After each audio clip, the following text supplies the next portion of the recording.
Yo l'équipe, alors aujourd'hui on se retrouve sur la petite série 1, on va avoir un capteur de plaquette arrière à changer, ensuite on va avoir le cardan arrière gauche à changer, je vais checker le arrière droit voir s'il n'y a pas de problème, ainsi que les capteurs ABS, je t'expliquerai après pourquoi, et j'irai checker le roulement intermédiaire de transmission parce que ça claque, ça fait un gros bruit, des vibrations à certains régimes, donc on va aller checker ça.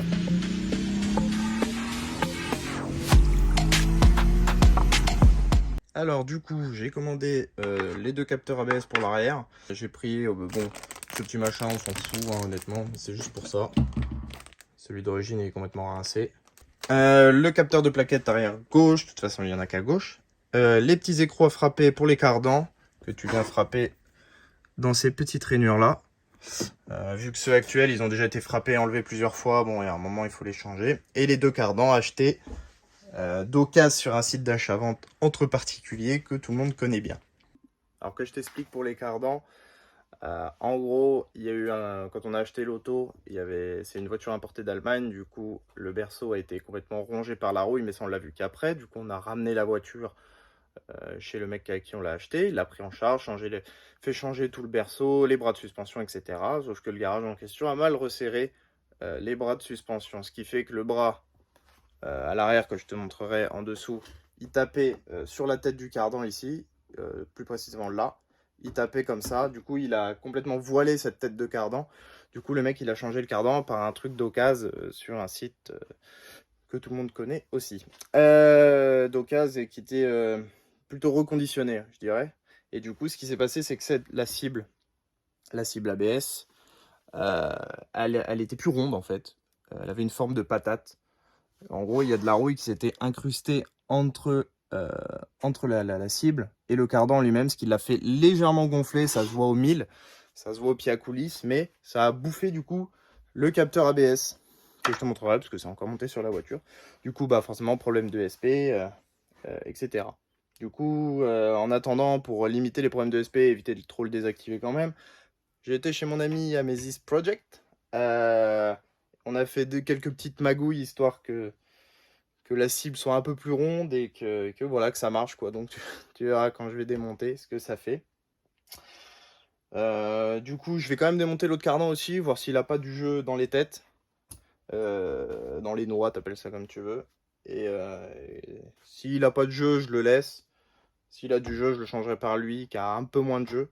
Sachant que ces deux cardans viennent d'une même série 1 de 2005, qui a à peu près 230 000 km, je crois. Et du coup, voilà. Petit aparté, celui-là, du coup, il avait 0 jeu dans les deux têtes. Celui-là, il avait un peu de jeu dans celle-là, un peu de jeu dans celle-là.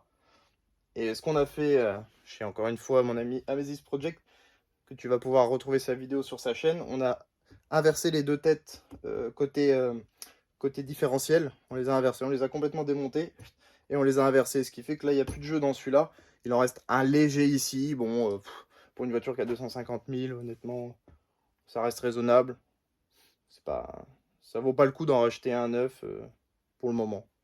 Et du coup, bah forcément, celui-là, il a récupéré un chouille de jeu, mais vraiment très léger. Et de ce côté-là, il n'y en avait pas. Donc, let's go, on va aller sur la voiture. Bon, on va commencer par le plus simple, tu te doutes. Là, rien de compliqué. Tu fais coulisser, hop, tu le vires. Et ici, bon, il suffit d'enlever le bouchon avec un tournevis, tu grattes et tu le fais sauter. En gros, c'est ni plus ni moins qu'un petit clips comme ça. En caoutchouc de toute manière. Donc là, celui-là, pouf, on va le remettre là, hop, et voilà. Il ne reste plus qu'à accueillir le bouchon, donc là, je vais faire ça vite fait avec un tournevis. Et voilà, c'est changé. Ouais, il faut forcer un petit peu au tournevis ici, et puis ça vient. Et voilà. Le debout était complètement rincé. Tu vois, fini.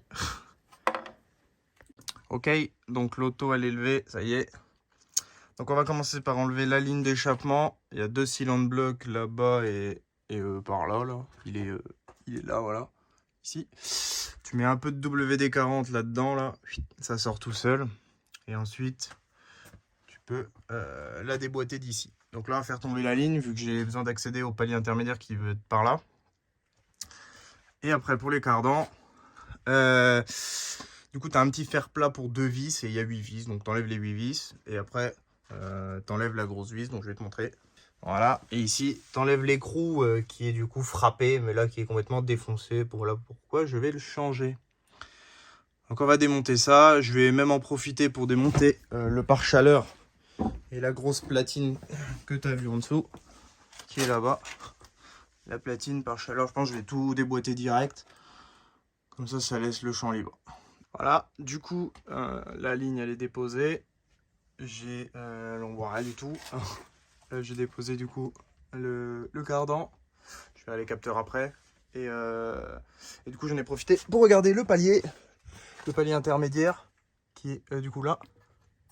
Voilà d'où vient le problème. Il est mort. Du coup, je vais te montrer. Hop. Donc voilà le cardan qui avait été mis d'occasion, enfin reconditionné, et ça se voit, il y a de la peinture partout qui a été remis. C'est vraiment, ça se voit que c'est pas d'origine. Et du coup voilà, pour rattraper, donc on avait viré cette bague, on a gratté toute la rouille qu'il y avait en dessous, on a remis du scotch d'électricien là, Chatterton, et puis on a renfilé, puis on a mis 2-3 points de soudure, histoire que la bague elle soit un peu plus ronde, du moins que ça limite les problèmes de SP. Puis voilà. D'ailleurs, je t'ai pas montré, quand tu démontes un cardan, petite technique, tu fous le cric et tu mets le cardan gros à l'horizontale. Et tu verras, il sortira direct. Ça va être impeccable. Du coup, dans le cardan, forcément, tu peux l'étirer comme ça.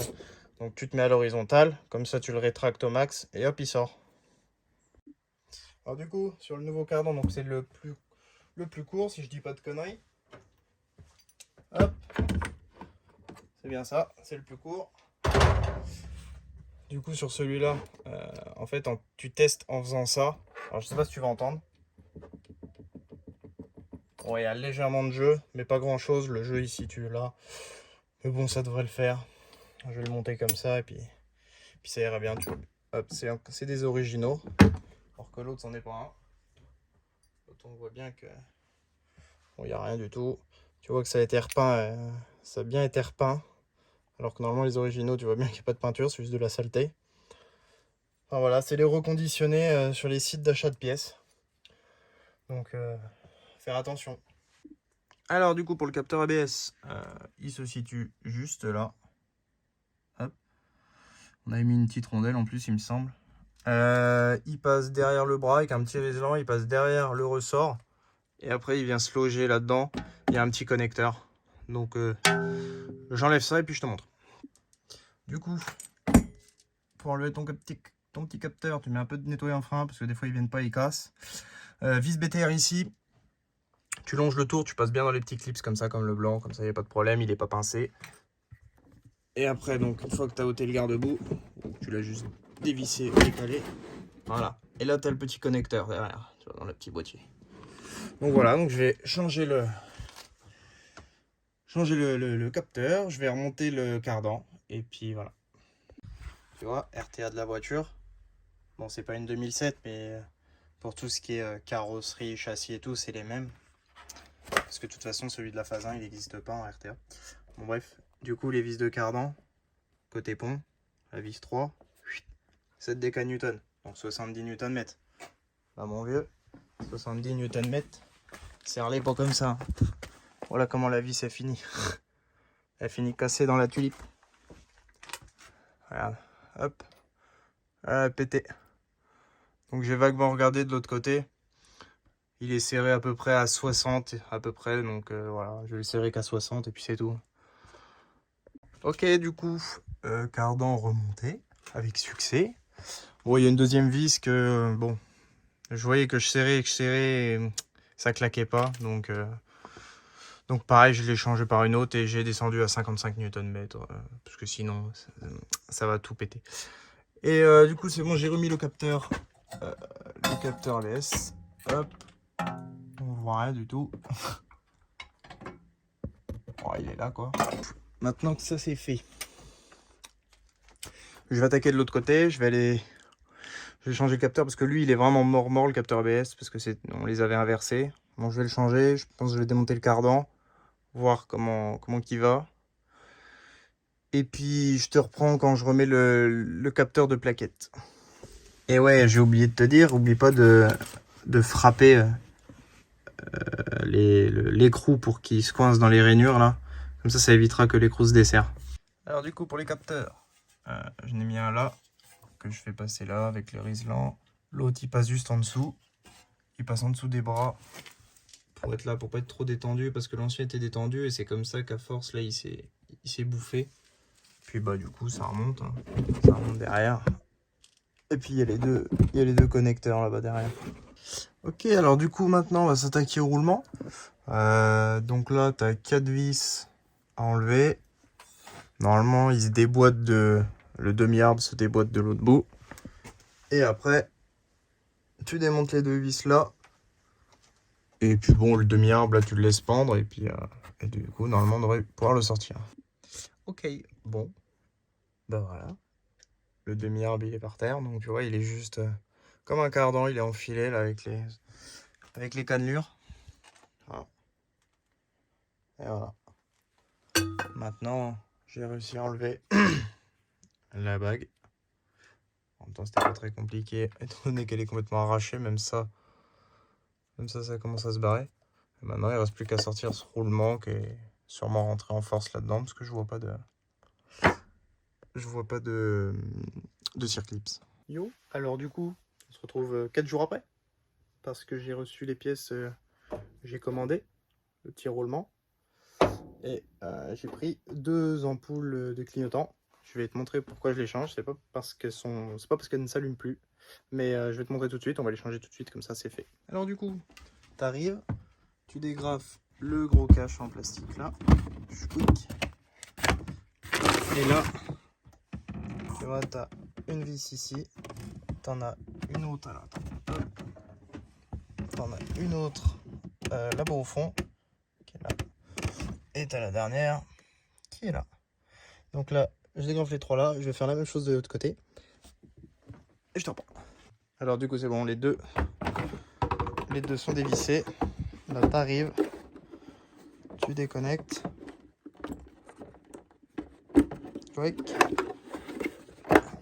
ah oui, de ce côté tu as, au cas où tu puisses plus ouvrir la trappe à essence, hop, tu prends le phare, t'enlèves les 2 clips qui sont là, tac, et voilà. Et là je vais les changer. Alors pourquoi je les change? Si tu regardes bien, regarde, il y a quasiment plus d'orange, tout est frité, du coup l'ampoule n'éclaire plus orange mais l'éclaire blanche, enfin jaunâtre quoi, donc du coup ça c'est mort. Donc voilà, c'est changé, tu vois, il y a toute la couleur qui s'effrite, du coup voilà, là c'est jaune, enfin celle-là c'est orange. Du coup, le roulement tout neuf, il faut le renfiler là que du coup j'ai préalablement nettoyé, mettre un petit coup de graisse histoire que ça rentre direct. Puis voilà, tu rentres en butée, c'est le côté qui a la grande gorge, c'est côté boîte. Du coup là il est rentré, il est embuté de ce côté là, et là normalement il reste juste une petite gorge pour le petit soufflet. Du coup pour l'entrée tu vois j'ai pris un marteau, ça, tu tapes tranquillement histoire de paniquer le roulement et puis voilà ça rentre. Donc voilà le petit soufflet. Du coup, après avoir démonté, j'ai découvert qu'ils étaient équilibrés. Il y a des petites masses sur les 2 demi-arbres. Là, elle est là. Alors le truc que je ne sais pas, il y en a ils disent ouais tu traces un trait pour voir l'alignement, comme ça tu le réalignes pareil. Mais la question c'est est-ce que c'est chaque demi-arbre qui est équilibré séparément ou l'arbre entier? Parce que si c'est chaque demi-arbre, tu t'en fiches, tu le remets peu importe le sens. Mais bon, vu que j'avais filmé, j'ai tout recalé comme c'était, du coup j'avais fait des petites marques là. Du coup je remonte tout, et puis je te reprends pas. Ok, le roulement est remonté, tout l'arbre est resserré, plus qu'à remonter les pare-chaleurs et la ligne, et puis voilà. Ok, bon bah voilà, la ligne elle est remise, tout pare-chaleur, tout est fait. Les cardans sont mis, les capteurs sont mis, plus qu'à remettre la roue ici, et puis c'est bon. Ok, bah toutes les réparations sont finies, plus qu'à aller rouler pour l'essayer, et puis voilà. Bon, à une prochaine.